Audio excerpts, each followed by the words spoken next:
Ladies and gents, it's Tom here, and today I'm going to be debunking the top 4 nutrition myths that we often pick up on our social media and ones that some of our members mention when they first start here at Flow. And of course, if you're holding on to this stuff, it might just be the thing stopping you from reaching your goals. Now, myth number 1 is carbs are the enemy. Now, we know, right, carbs before marbs, it simply isn't true.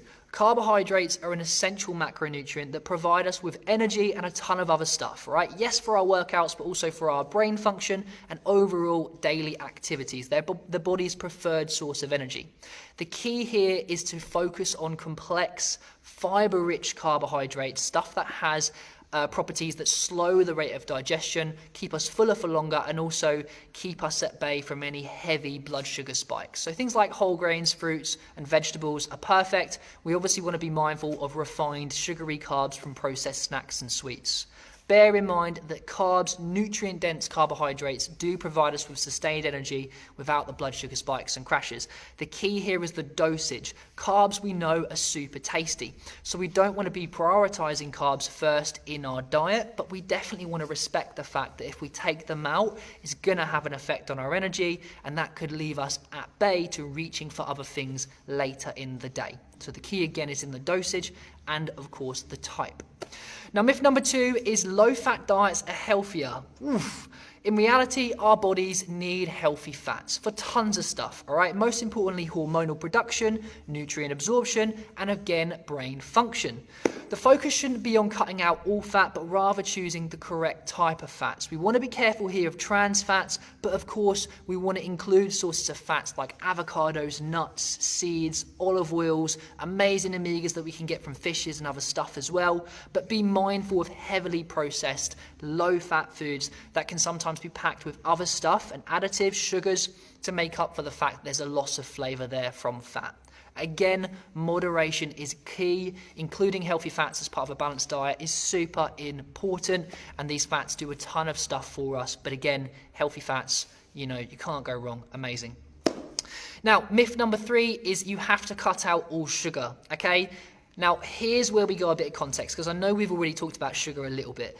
A little bit of added sugar is actually okay, and this is where balance comes into play.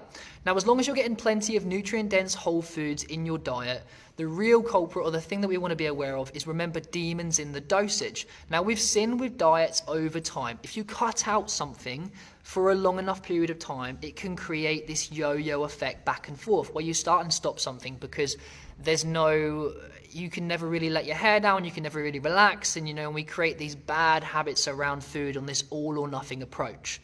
So long term, we always want to go, okay, short-term intensity is never going to be long-term consistency. Now, by having something in your diet every now and again that isn't so good and it's got some sugar in it and all that sort of thing is going to help us stay on track long-term. In result, getting us better or closer to our goals in future without the yo-yo back and forth. Now, the key thing here is obviously being mindful of processed sugar. We want to opt for things like natural sugars that could be found in fruits and dairy products and other whole food sources, okay? As I say, cutting out sugar completely can be a bit unsustainable and even detrimental if it's taken to extremes. So the key is, again, to be mindful of added sugar and focus on getting natural sugars from wholesome, fiber-rich food if possible. Now, myth number 4 is supplements can replace a healthy diet. This is a tough one, right? Because the clue's in the name. Supplements are there to supplement, and for us, an already great diet. They can be beneficial for filling nutritional gaps from stuff that you might not be getting from your food, stuff like vitamin D that's kind of reliant a little bit on sunlight and weather and other stuff as well, but they absolutely cannot replace a balanced nutrition diet full of whole food and minimally processed foods. So remember here, don't rely on pills. If anyone tries to say the dream that pills and powders are going to give you everything your body needs, we know it's just not true. No supplement can replicate, the complex web of vitamins and minerals and phytonutrients and other stuff that we can find in whole foods. And a healthy diet should always be your foundation. And I don't know about you, but downing a shake or having some pills is never going to replace actually eating something and me feeling satiated from eating it. So guys, there you have it, Flow family. That is our top 4 nutrition myths debunked. Remember, progress comes from sustainable, evidence-based nutrition habits, not quick fix or extreme restrictions.